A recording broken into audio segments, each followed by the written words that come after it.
नारायण नारायण। जय श्री राधे राधे कृष्णा। यहाँ पर हम पढ़ेंगे पितृपक्ष की पौराणिक कथा। पितृपक्ष चल रहा है और 2 अक्टूबर को पितृ अमावस्या है। तो पितृ अमावस्या पर हमें क्या उपाय करने चाहिए जो हमें पितृदोष से मुक्ति मिल सके और उन्हें खुश किया जा सके। आपने देखा होगा कि जिनके पितर खुश रहते हैं उनके घर में धन धान्य बढ़ जाता है, और जिस घर पर पितृदोष होता है उसमें कोई भी तरक्की नहीं होती, कोई भी काम शुद्ध नहीं होता। तो पितृपक्ष की पौराणिक कथा मैं यहाँ पर आपके लिए लेकर आई हूँ, जो आपको एक बार ज़रूर पढ़नी चाहिए। पितृपक्ष की पौराणिक कथा के अनुसार जोगे तथा भोगे 2 भाई थे। दोनों अलग अलग रहते थे। जोगे तो बड़ा ही अमीर था और भोगे निर्धन था। दोनों भाइयों में बड़ा प्रेम था, लेकिन जोगे की पत्नी को धन का बड़ा अभिमान था, किंतु भोगे की पत्नी बड़ी सरल हृदय थी। पितृपक्ष आने पर जोगे की पत्नी ने उससे पितरों का श्राद्ध करने के लिए कहा, तो जोगे इसे व्यर्थ का कार्य समझकर टालने की चेष्टा करने लगा, किंतु उसकी पत्नी समझती थी कि यदि ऐसा नहीं करेंगे तो लोग बातें बनाएंगे। फिर उसे अपने मायके वालों को दावत पर बुलाने और अपनी शान दिखाने का यह उचित अवसर भी जान पड़ा। इसलिए वह फिर से बोली, आप शायद मेरी परेशानी की वजह से ऐसा कह रहे हैं, किंतु इसमें मुझे कोई आपत्ति नहीं होगी। मैं भोगे की पत्नी को बुला लूँगी, दोनों मिलकर सारा काम कर लेंगी। जोगे ने अपनी पत्नी की बात मान ली। दोनों श्राद्ध तर्पण करने के लिए तैयार हुए। फिर उसकी पत्नी ने जोगे को अपने पीहर न्योता देने के लिए भेज दिया। दूसरे दिन उसके बुलाने पर भोगे की पत्नी सुबह सवेरे आकर काम में जुट गई। उसने रसोई तैयार की, अनेक पकवान बनाए, फिर सभी काम निपटाकर अपने घर आ गई। आखिर उसे भी तो पितरों का श्राद्ध तर्पण करना था। इस अवसर पर न जोगे की पत्नी ने उसे रोका और ना ही वह रुकी। शीघ्र ही दोपहर हो गई। पितर भूमि पर उतरे। जोगे भोगे के पितर पहले जोगे के यहाँ गए तो क्या देखते हैं कि उसके ससुराल वाले वहाँ भोजन पर जुटे हुए हैं। निराश होकर वे भोगे के यहाँ गए। वहाँ क्या था, मात्र पितरों के नाम पर अगियारी दे दी गई थी।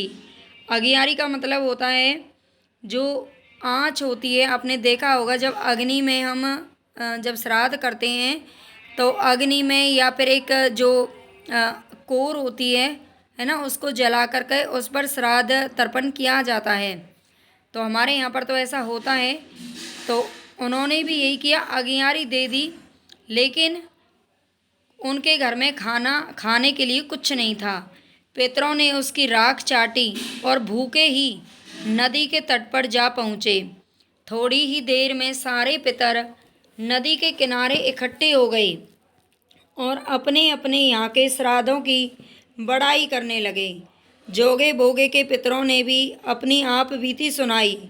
फिर वे सोचने लगे, अगर भोगे समर्थ होता तो शायद उन्हें भूखा न रहना पड़ता, मगर भोगे के घर में तो 2 वक्त की भी रोटी खाने के लिए नहीं थी।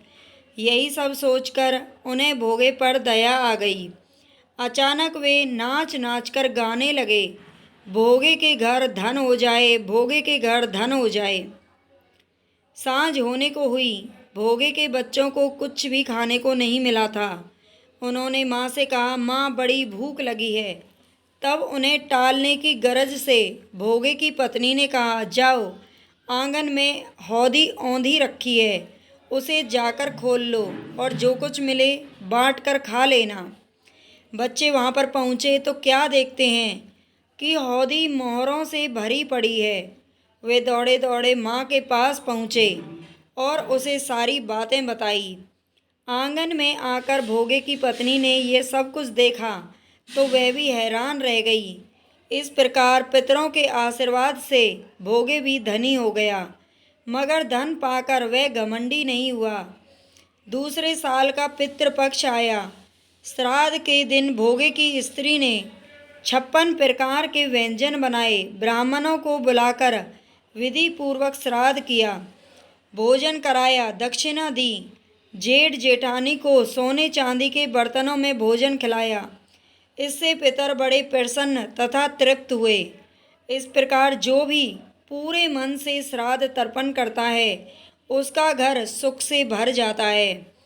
तो अभी समय है, अगर आपने पितृपक्ष में आपको नहीं पता है, तिथि याद नहीं रहती कभी कभी हमारे बुजुर्गों के मृत दिवस की, तो आप ये सर्व पितृ अमावस्या पर आप सभी पितरों का नाम लेकर के ये श्राद्ध तर्पण जरूर करें, उनकी आत्मा को तृप्ति दें।